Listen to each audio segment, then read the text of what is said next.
2.14 pagi. Telefon saya masih menyala. Ratusan mesej daripada peminat masuk tanpa henti. Semuanya bertanya perkara yang sama. Ziana, kakak, okey tak? Saya memandang skrin itu lama tanpa terus membalas. Bukan berarti saya mahu menjauh, tetapi kerana kadang-kadang ada keletihan yang sukar dijelaskan dengan kata-kata. Dan ada juga diam yang orang luar selalu salah tafsir sebagai sesuatu yang menakutkan. Beberapa bulan kebelakangan ini, saya sedar ramai mula bercakap. Ada yang melihat wajah saya di kaca televisyen dan berkata saya kelihatan semakin kurus. Ada yang melihat langkah saya di belakang pentas dan merasakan saya seperti sedang menahan sakit. Ada juga yang, menurut beberapa sumber dan perbualan di media sosial, mula membuat andaian bahawa kesihatan saya semakin merosot. Jujurnya, saya membaca semuanya. Setiap komen, setiap doa, setiap kebimbangan, dan setiap bisikan yang tersebar tanpa saya sempat menjelaskan apa-apa, saya tidak marah, kenapa saya tahu.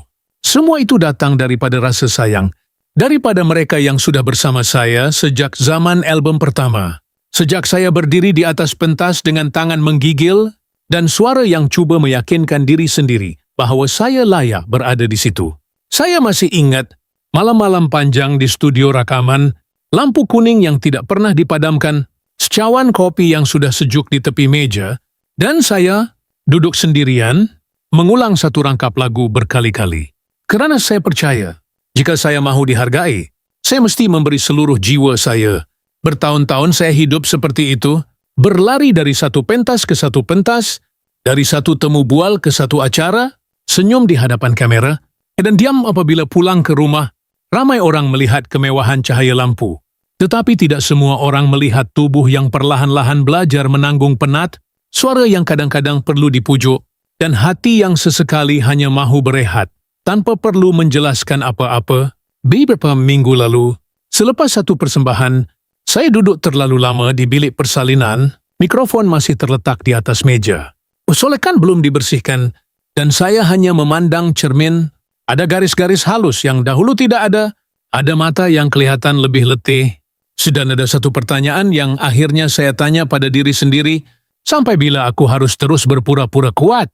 Itulah mungkin saat pertama saya benar-benar faham kenapa ramai mula risau. Kerana kadang-kadang kita sendiri pun tidak sedar betapa penatnya kita, sehinggalah tubuh memilih untuk memperlahankan langkah. Saya pernah ke hospital untuk pemeriksaan biasa. Sesuatu yang sebenarnya sangat normal bagi seseorang yang sudah melalui begitu banyak tahun dalam industri ini, tetapi seperti biasa, apabila seorang artis melangkah ke hospital, ceritanya menjadi lebih besar daripada realiti. Ada yang mengatakan saya sedang bertarung dengan penyakit serius, ada yang menulis seolah-olah mereka berada di dalam bilik doktor bersama saya, sedangkan hakikatnya saya hanya sedang cuba menjadi manusia biasa, yang juga perlu memeriksa kesihatan, yang juga takut apabila menunggu keputusan, yang juga diam ketika doktor berkata, kita perlu lebih berhati-hati selepas ini. Ayat itu sangat sederhana, tetapi cukup untuk membuat saya pulang malam itu tanpa membuka televisyen, tanpa memainkan muzik, hanya duduk di ruang tamu, memandang gambar lama anak-anak, dan berfikir berapa banyak masa yang telah saya berikan kepada dunia, dan berapa banyak yang masih saya simpan untuk diri sendiri, anak-anak saya. Mereka lebih cepat membaca wajah saya daripada orang lain. Mereka tidak bertanya banyak, tetapi saya tahu mereka perasan dapat saya mulai tidur lebih awal, apabila saya tidak lagi ketawa sekuat dulu. Apabila tidak sebab ini untuk membatalkan beberapa jemputan yang sebelum ini tidak pernah saya tolak, seorang daripada mereka pernah berkata perlahan, Mama, kalau penat, rehatlah, kami okey.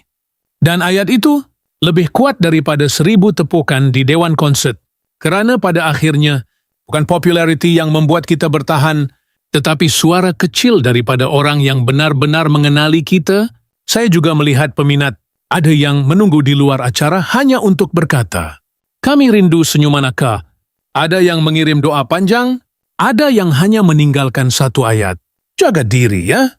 Kadang-kadang saya membaca mesej itu pada pukul 3 pagi, ketika seluruh rumah sudah tidur, dan saya sedar, selama ini, Hubro Consonoid Painter and Dwaven bukan sekadar artis dan peminat, Tetapi seperti keluarga yang saling menjaga dari jauh, jadi hari ini saya tidak mau terus membiarkan kebimbangan itu membesar sendirian. Saya mau percaya. Walaupun perlahan, walaupun tidak semua perkara perlu dijelaskan secara terperinci, ya, saya melalui fasa di mana tubuh meminta saya untuk lebih mendengar, lebih perlahan, lebih jujur terhadap diri sendiri. Bukan semua keletihan itu tragedi, dan bukan semua diam itu petanda perpisahan. Kadang-kadang, itu hanya cara hidup memaksa kita berhenti seketika. Untuk melihat semula, apa yang benar-benar penting, saya masih di sini, masih bernafas, masih menyanyi, masih belajar menerima bahwa menjadi kuat tidak semestinya bermaksud tidak pernah letih, dan menjadi seorang legenda tidak bermaksud kita kebal daripada rasa takut. Malam tadi, sekali lagi, telepon saya menyala, satu message masuk, ringkas, tetapi membuat saya terdiam lama. Kak Ziana, jangan terlalu kuat untuk semua orang. Simpan sedikit kekuatan itu untuk diri sendiri. Saya membaca ayat itu berulang kali. Di titik meja, terletak mikrofon lama saya, masih diam, seolah-olah ia juga sedang menunggu. Bila saya akhirnya benar-benar bersedia, orang ramai sudah terlalu lama mengenali saya. Bukan hanya sebagai seorang penyanyi, tetapi sebagai suara yang menemani banyak kenangan hidup mereka. Ada yang membesar bersama lagu-lagu saya, ada yang jatuh cinta dengan irama yang pernah saya nyanyikan, ada juga yang mengingati wajah saya sebagai seorang wanita yang sentiasa berdiri teguh di atas pentas. Walaupun ribut datang silih berganti, saya tahu, di mata penonton, saya sering dilihat sebagai seseorang yang kuat, tersusun, tenang, dan sukar untuk runtuh. Mereka terbiasa melihat saya dengan gaun yang sempurna, solekan yang rapi, senyuman yang tidak pernah terlambat, dan suara yang sentiasa cuba kedengaran meyakinkan, seolah-olah saya tidak pernah penat. Seolah-olah hidup saya sentiasa indah seperti lampu pentas yang tidak pernah padam, tetapi hakikatnya, saya juga manusia biasa, yang belajar menjadi kuat, bukan kerana tidak pernah terluka, tapi kerana terlalu sering terluka, hingga akhirnya saya memilih untuk diam. Perjalanan saya dalam musik bukan sesuatu yang berlaku dalam semalam. Ia dibina dengan tahun-tahun yang panjang, dengan pengorbanan yang ramai tidak nampak, dengan malam tanpa tidur, latihan tanpa henti, dan keputusan-keputusan sukar yang kadang-kadang memaksa saya memilih antara kerjaya dan bahagian kecil dalam hidup yang saya sendiri rindukan. Saya masih ingat zaman awal dahulu, ketika nama saya belum dikenali, ketika saya berdiri di hadapan cermin, bertanya pada diri sendiri, adakah suara ini cukup kuat untuk membuat orang berhenti dan mendengar? Adakah wajah ini cukup berani untuk bertahan dalam dunia yang tidak pernah benar-benar lembut? Dan setiap kali rasa takut datang, saya hanya berkata pada diri sendiri, jalan ini sudah dipilih, jadi berjalanlah, walaupun perlahan, walaupun sendiri. Mungkin sebab itu, saya menjadi seorang yang sangat menjaga diri di hadapan umum, bukan kerana saya mau kelihatan sempurna, tetapi kerana saya belajar terlalu awal bahwa dunia hiburan tidak selalu memberi ruang untuk kelemahan. Orang lebih mudah menerima senyuman daripada air mata, lebih selesa melihat kejayaan daripada keletihan. Jadi saya membiasakan diri, menyimpan semuanya di dalam, dan hanya membawa versi terbaik saya ke hadapan kamera. Ramai berkata, Ziana sentiasa nampak elegan. Ziana tak pernah mengeluh. Ziana selalu nampak kuat. Dan saya hanya tersenyum, kerana mereka tidak salah. Sepki mereka juga tidak melihat keseluruhannya. Mereka tidak melihat malam-malam, di mana saya pulang ke rumah dalam diam, membuka kasut perlahan-lahan, duduk di hujung katil, dan membiarkan seluruh dunia akhirnya jatuh dari bahu saya. Mereka tidak melihat saat saya menanggalkan anting-anting, menghapuskan solekan, dan melihat wajah sendiri di cermin, bukan sebagai Ziana Zain, tetapi hanya sebagai seorang wanita yang kadang-kadang juga takut, kadang-kadang juga rapuh, dan kadang-kadang hanya mahu dipeluk tanpa perlu menjelaskan apa-apa. Saya jarang bercerita, bukan kerana saya tidak punya kisah, tetapi kerana saya percaya tidak semua luka perlu dipertontonkan. Ada kesedihan yang lebih mulia jika dijaga dalam diam, ada perjuangan yang tidak perlu diberi tajuk besar untuk menjadi nyata, dan mungkin itulah sebabnya apabila orang mula melihat perubahan pada diri saya, mereka menjadi lebih risau, kerana mereka tahu Jika seseorang seperti saya akhirnya diam lebih lama daripada biasa, pasti ada sesuatu yang sedang berlaku di dalam hati. Orang ramai sudah terbiasa melihat saya berdiri. Susah tidak faedah dan saya perlahan-lahan belajar untuk berehat. Berdekona terkejut. Tetapi sebenarnya, saya hanya sedang belajar sesuatu yang sangat sukar. Bahawa seorang wanita tidak perlu sentiasa kelihatan kuat untuk tetap dihormati. Bahwa berehat bukan bererti menyerah dan menangis bukan bererti kalah. Di atas pentas, saya mungkin kelihatan seperti seorang legenda. Tetapi di belakang semua itu, saya hanyalah seorang perempuan yang sudah berjalan sangat jauh dan kini sedang cuba belajar bagaimana untuk tetap berdiri tanpa kehilangan dirinya sendiri. Menurut beberapa orang yang telah mengikuti perjalanan saya sejak sekian lama, mereka mula perasan saya tidak muncul sekerap sebelumnya. Jemputan yang biasa saya hadiri mula berkurangan. Beberapa acara besar yang orang ramai jangkakan saya akan hadiri. Kali ini, nama saya hanya ada dalam senarai hajat peminat dan saya memilih untuk tidak hadir. Pada mulanya, ramai orang menganggap ia perkara biasa. Mungkin saya hanya mahu berehat. Mungkin jadual saya telah berubah. Dan mungkin saya memberi ruang kepada diri sendiri. Tetapi apabila ia berlaku lagi, soalan mula menjadi lebih besar, lebih berat, dan lebih tidak dapat dielakkan. Beberapa kali apabila saya muncul di khalayak ramai orang mengatakan wajah saya kelihatan berbeza. Sesetengah orang melihat saya di sebuah acara dan berkata, Ziana kelihatan letih-letih. Sesetengah orang menonton klip video pendek di media sosial dan menulis senyuman itu masih ada. Tetapi matanya seolah-olah menyembunyikan sesuatu. Ya, dan di sana juga terdapat beberapa orang, menurut beberapa sumber, yang mula berfikir saya mungkin mengalami masalah kesihatan yang kurang diketahui. Hasil memberi temuan. Walaupun saya tidak selalu membalas, saya melihat gambar yang boleh menceritakan 100 cerita. Langkah perlahan boleh menjadi tajuk utama dan wajah yang letih selepas bekerja. Boleh dia bertuar menjadi kabar angin yang tersebar lebih cepat daripada kebenaran. Saya masih ingat suatu malam saya menghadiri acara kecil, bukan konsert besar, hanya penampilan ringkas. Lampu kamera terlalu terang. Dan hakikat bahawa saya baru sahaja melalui hari yang panjang dan meletihkan, kurang tidur, ramai orang tersayang. Dan tubuh yang hanya mahu pulang ke rumah. Tetapi seperti biasa, saya masih berdiri, masih tersenyum, masih melayan semua orang sebaik mungkin. Keesokan paginya, telefon saya penuh. Bukan tahniah, tetapi soalan, adakah Ziana sakit? Kenapa awak nampak kurus sangat? Adakah sesuatu yang benar-benar serius? Saya diam.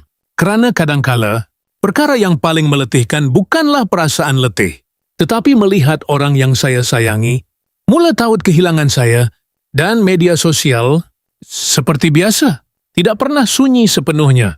Setiap foto di Zoom masuk, setiap video ditonton semula, setiap senyuman dianalisis. Seolah-olah semua orang cuba mencari jawapan di wajah saya. Sesetengah orang berdoa untuk permintaan saya, sesetengah orang membuat spekulasi, sesetengah orang mendakwa menurut pelbagai sumber bahawa saya sedang menjalani sejenis rawatan. Walaupun saya sendiri tidak pernah membuat kenyataan sedemikian, ia bermula, minat mula bertukar menjadi gelombang besar. Satu komen menjadi ratusan, 100 menjadi ribuan. Dan akhirnya, ya nama saya tidak lagi diperkatakan kerana lagu itu, tetapi kerana soalan yang lebih peribadi, apa yang sebenarnya berlaku kepada Ziana Zain? Ramai bekas peminat mula menulis dalam keadaan yang sangat nada berbeza. Tiada lagi permintaan lagu.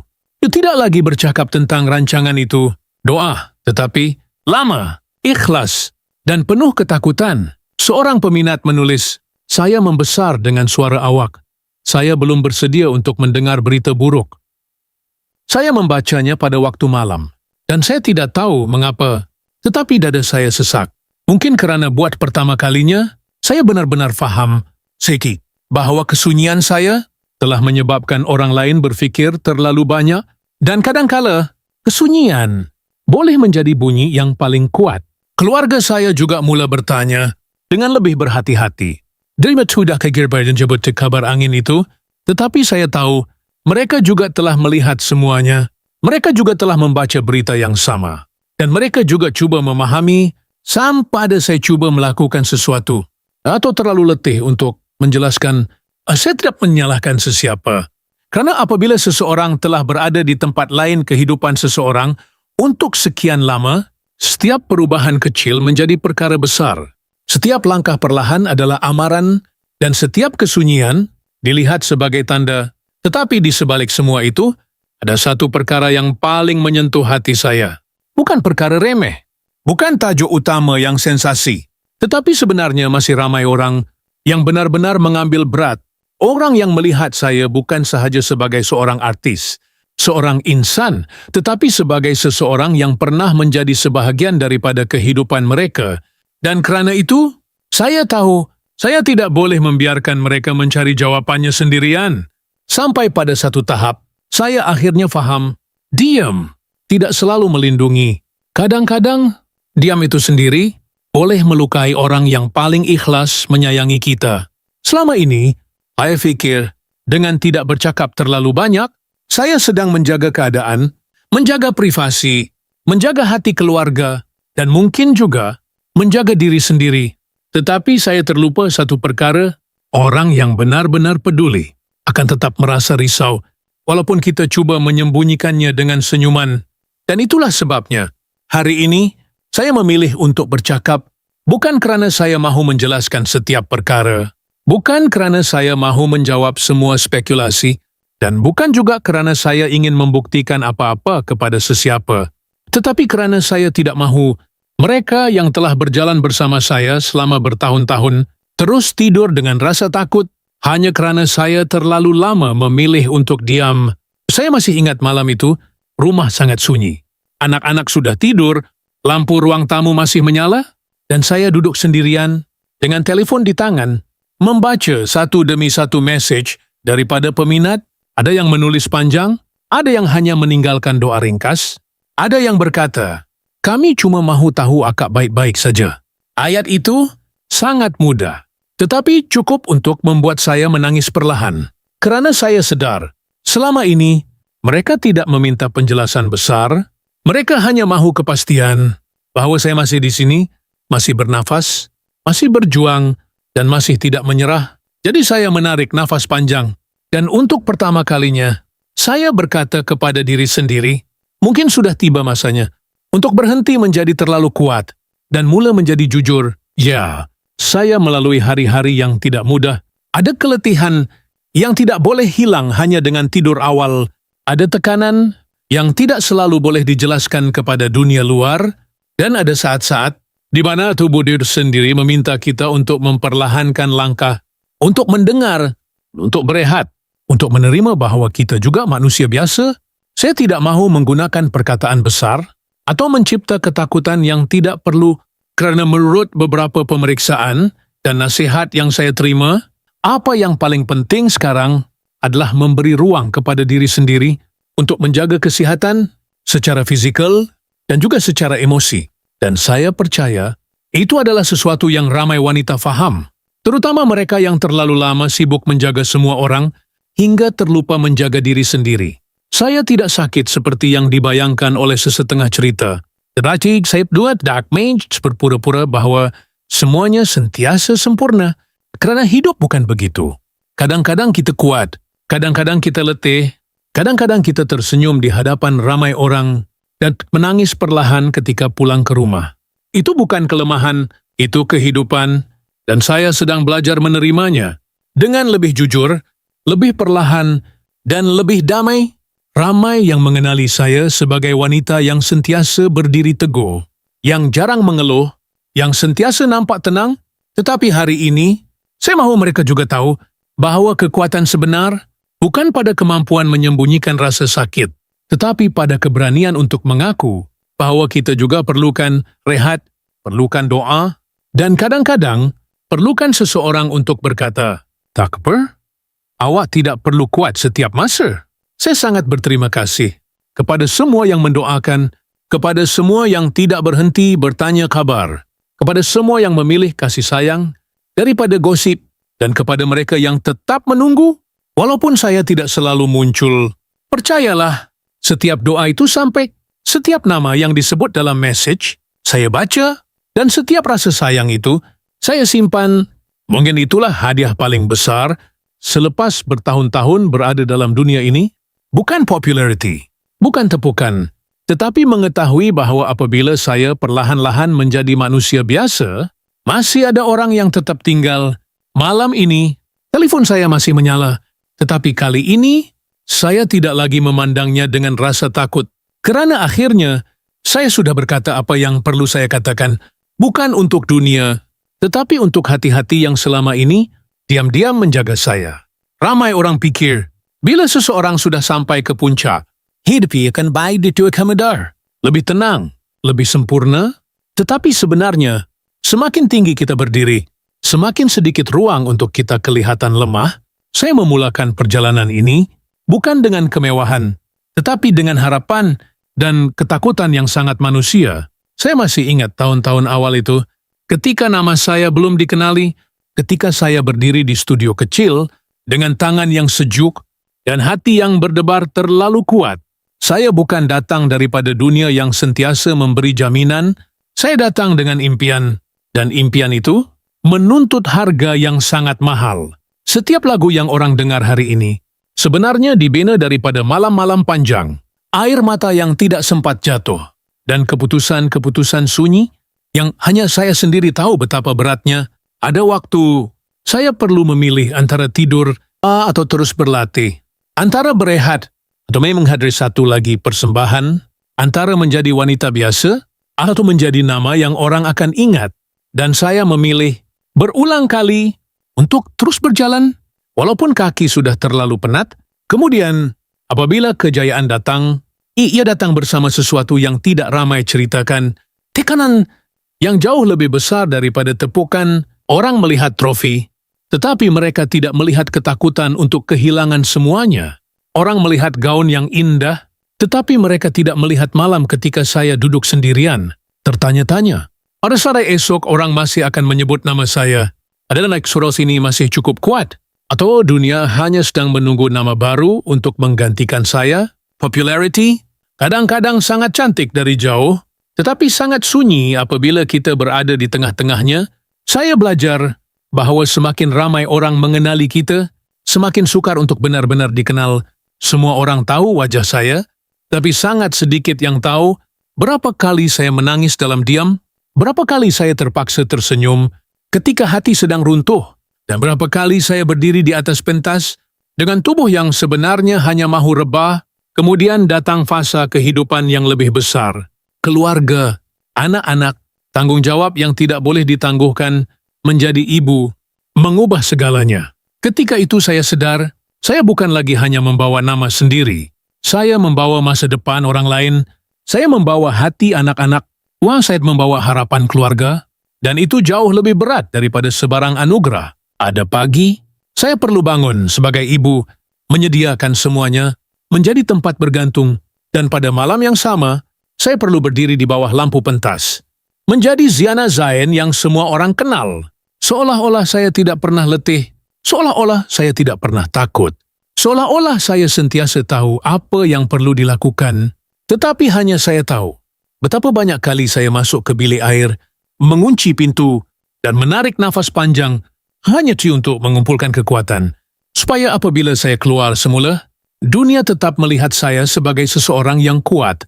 Ada juga hari-hari di mana kesihatan mula memberi isyarat, bukan sesuatu yang dramatik, tetapi cukup untuk membuat saya berhenti seketika. Suara yang tidak semudah dulu, badan yang lebih cepat penat, tidur yang tidak lagi benar-benar memulihkan, dan dokter yang berkata dengan tenang, awak perlu belajar memperlahankan hidup. Ayat itu mudah, tetapi bagi seseorang seperti saya, ia terasa seperti hukuman. Kerana bagaimana saya harus perlahan, sedangkan seluruh hidup saya dibina atas kebiasaan untuk terus bergerak, untuk terus kuat, untuk terus hadir. Saya pernah datang ke sebuah persembahan dengan demam yang masih belum reda. Orang di luar hanya melihat gaun yang cantik, lampu yang sempurna, dan suara yang masih cuba tersenyum. Tetapi di belakang pentas, saya duduk sambil memegang meja, menunggu tenaga yang entah dari mana, untuk terus bertahan beberapa menit lagi, dan saya tetap naik ke atas pentas. Kerana ketika itu, saya percaya orang yang kuat tidak berhenti Hari ini, saya tahu, itu tidak sepenuhnya benar. Kadang-kadang, orang yang paling kuat adalah mereka yang berani berkata, "Aku penat," dan memilih untuk berehat, bukan karena kalah. Tetapi kerana mereka mahu terus hidup dengan lebih jujur, lebih lama, dan lebih damai. Bertahun-tahun saya menjadi simbol kekuatan. Tetapi di sebalik semua itu, ada seorang wanita yang hanya mahu pulang ke rumah, membuka kasut perlahan-lahan, melihat anak-anaknya tidur, dan merasa bahawa walaupun dunia sangat bising, masih ada tempat kecil di mana dia boleh menjadi dirinya sendiri tanpa solekan, tanpa mikrofon, tanpa perlu membuktikan apa-apa. Dan mungkin disitulah sebenarnya seluruh perjalanan ini bermula. Dan juga tempat saya sedang belajar untuk kembali di atas meja solek itu. Masih ada gincu lama yang selalu saya pakai sebelum naik ke pentas, warna yang sama yang orang ramai sudah terlalu biasa melihat di kaca televisyen. Di sebelahnya terletak sebuah mikrofon lama. Bukan yang paling mahal, bukan juga yang paling baru, tetapi itulah mikrofon yang pernah menemani terlalu banyak malam penting dalam hidup saya. Ia diam, sunyi, seolah-olah juga sedang berehat bersama saya. Kadang-kadang saya memandangnya lama, dan teringat betapa banyak rahasia yang pernah saya nyanyikan melalui benda kecil itu, betapa banyak air mata yang saya sembunyikan di sebalik lagu, dan betapa banyak kali saya berdiri teguh hanya kerana saya tahu, sebaik sahaja muzik bermula, saya tidak boleh runtuh. Di hujung meja ada segelas air, yang tidak pernah habis diminum. Setiap malam hampir sama. Saya menuangnya, berniat untuk berehat, berniat untuk menjaga diri. Tercanda pikiran selalu berjalan lebih laju daripada tubuh, dan air itu akhirnya hanya tinggal separuh, sejuk, dan terlupa. Seperti banyak perkara lain yang saya tangguhkan, rehat, tidur, dan kadang-kadang perasaan sendiri, lampu di ruang tamu pula, selalu menjadi saksi paling setia.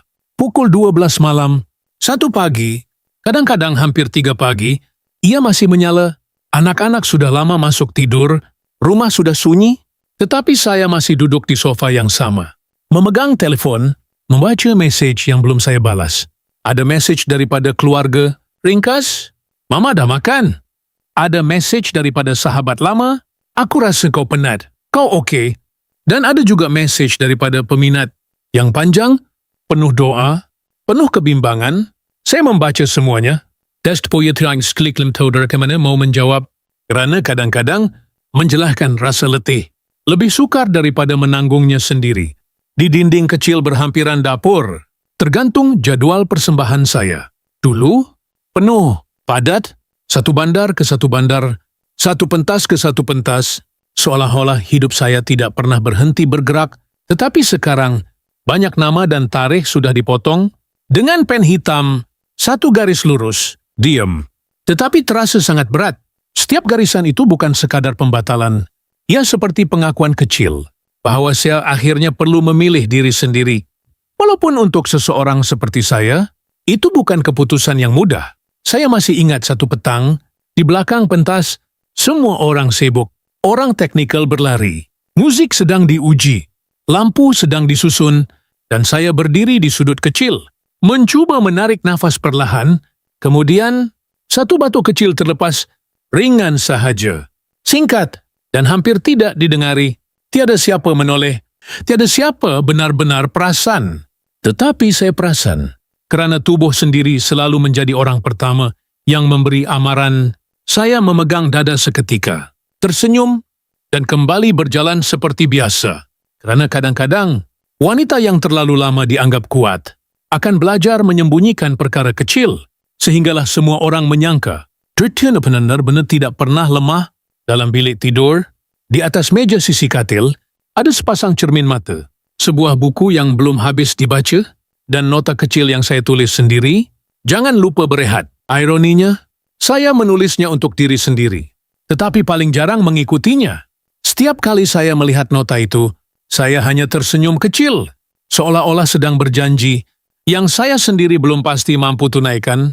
Ada juga satu foto lama, terletak dalam bingkai sederhana, gambar saya bersama anak-anak. Semua sedang ketawa, tanpa solekan, tanpa kamera media, tanpa keperluan untuk menjadi sesiapa, hanya keluarga, hanya rumah, hanya kehidupan yang sebenar. Dan setiap kali saya melihat gambar itu, saya diingatkan bahwa di sebalik semua tajuk berita, di sebalik semua kebimbangan orang ramai, saya tetap seorang ibu, seorang wanita yang juga takut kehilangan masa, takut kehilangan tenaga, dan takut suatu hari nanti terlalu lambat untuk memilih apa yang benar-benar penting. Malam tadi, sekali lagi, saya duduk di hadapan meja itu, mikrofon lama masih di sana, air masih tinggal separuh, lampu masih belum dipadam, dan telepon saya bergetar perlahan.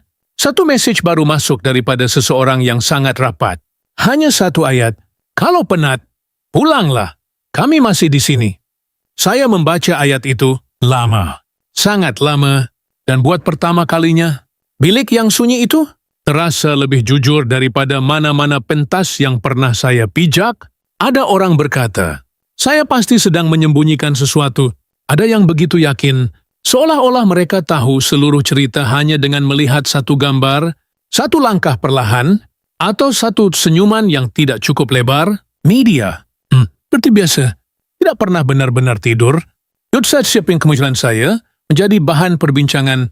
Setiap ketidakhadiran pula menjadi ruang kosong yang cepat dipenuhi andaian.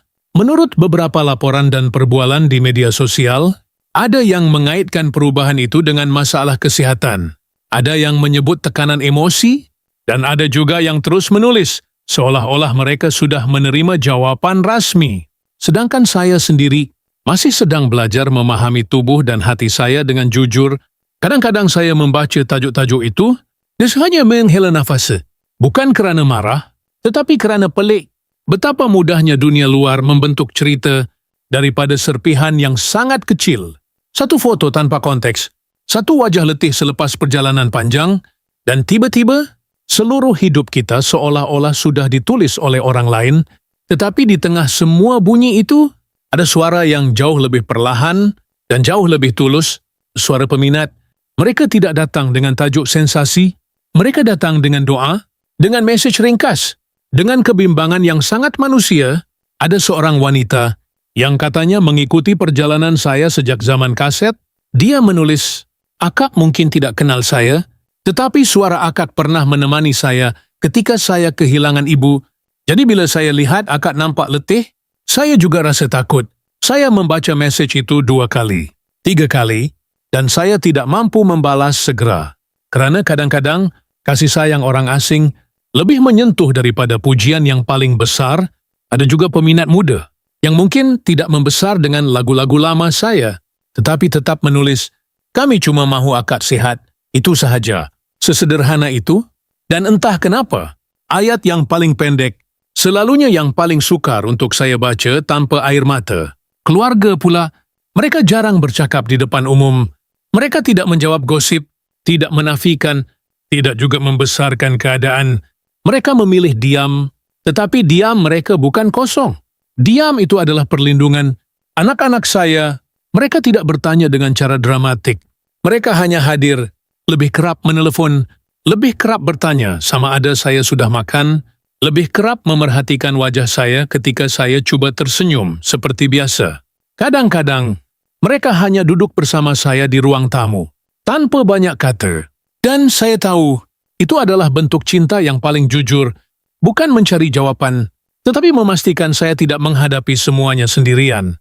Ada satu malam, anak saya masuk ke dapur, melihat saya masih terjaga, dan hanya berkata perlahan, "Mama tak perlu jelaskan apa-apa. Kami cuma mahu Mama ada." Dan saya tidak menjawab, kerana jika saya membuka mulut ketika itu, mungkin saya akan menangis terlalu lama. Kawan-kawan rapat pula, mereka yang benar-benar mengenali saya, memilih untuk menjaga jarak daripada semua kebisingan itu. Mereka tidak membuat kenyataan, tidak memberi komen panjang.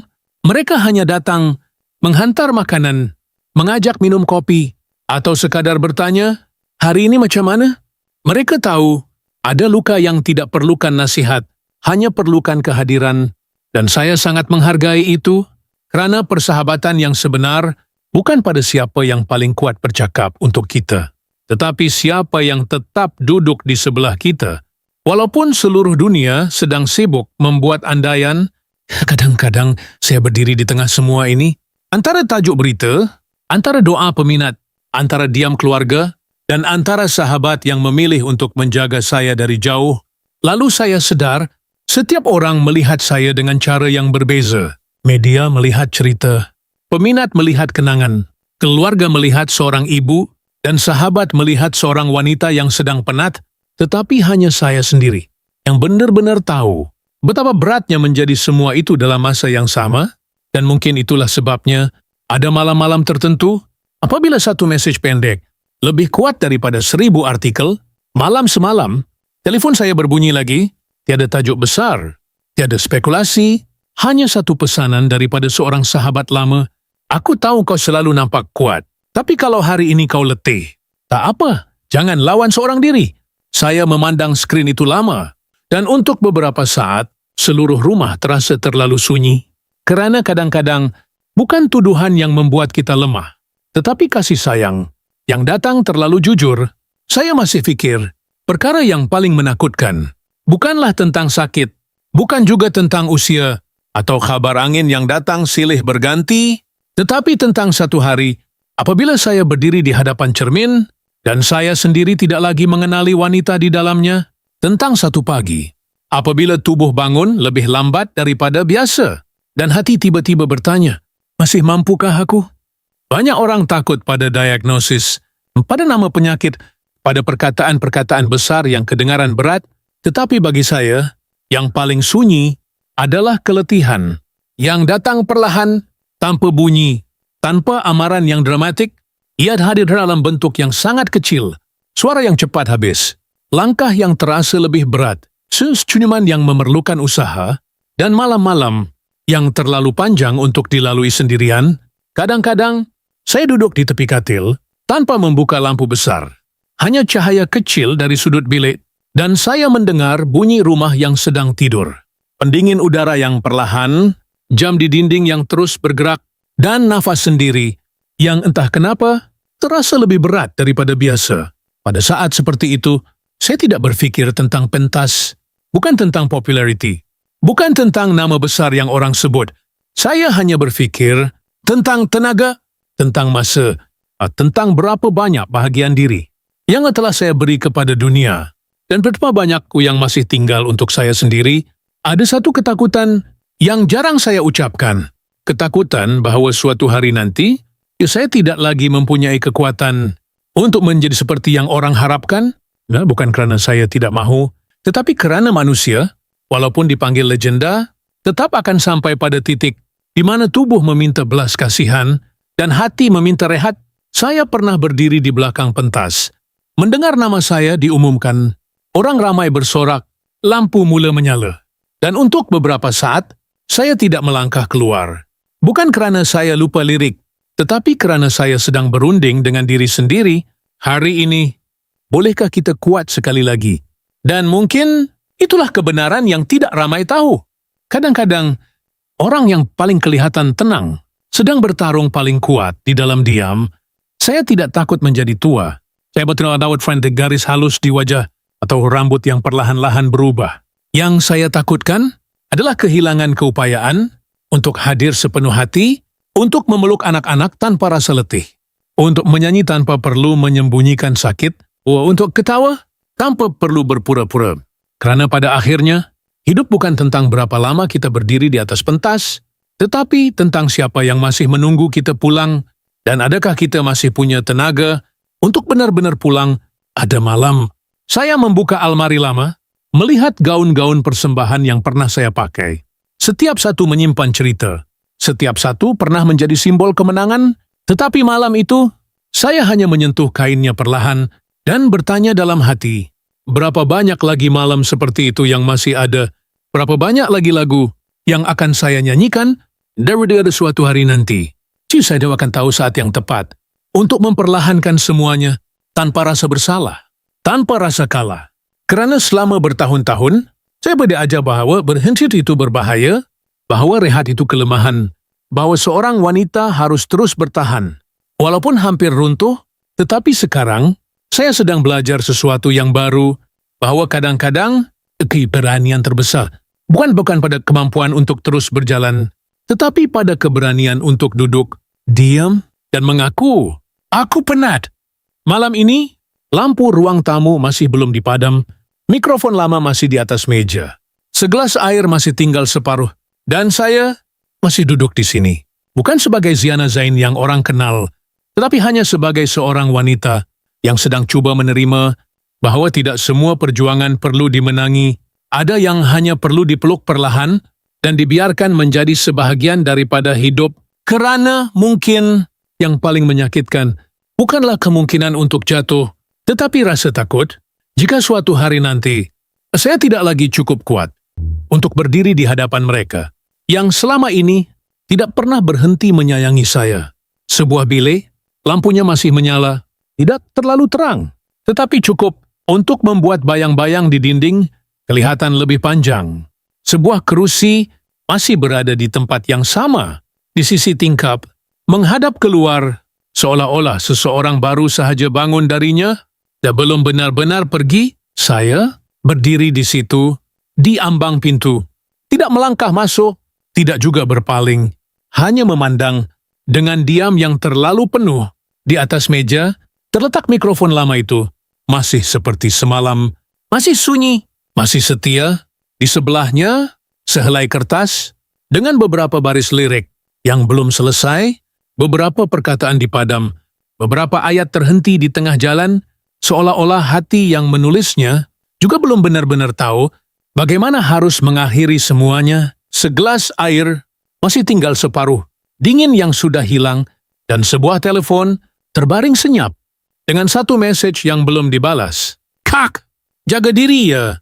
Hanya itu, tetapi entah kenapa, ayat yang paling ringkas, selalu paling lama tinggal, langsir putih bergerak perlahan, ditiup angin malam, membawa bunyi kota dari jauh, bunyi kereta, lampu jalan, dan Kuala Lumpur masih bercahaya seperti biasa, seolah-olah dunia tidak pernah benar-benar berhenti. Walaupun ada hati yang sedang belajar melepaskan sesuatu, di dinding tergantung satu gambar lama, senyuman yang pernah begitu mudah, mata yang pernah begitu yakin, dan seorang wanita yang pernah percaya bahwa selagi dia terus menyanyi, dia tidak akan pernah merasa sendirian. Malam semakin dalam, jam terus berjalan, tetapi bilik itu masih menyimpan semua yang tidak sempat diucapkan, semua keletihan, semua doa, semua ketakutan, dan semua cinta yang terlalu lama dipendam dalam diam. Saya masih berdiri di situ, tidak masuk, karena kadang-kadang ada ruang dalam hidup yang tidak perlu dijelaskan, hanya perlu dirasakan. Dan di luar sana, lampu kota masih menyala, seperti ribuan mata yang masih menunggu, yang masih berharap, masih percaya bahwa ada suara-suara, walaupun semakin perlahan, walaupun hampir tenggelam dalam sunyi, tetap tidak pernah benar-benar hilang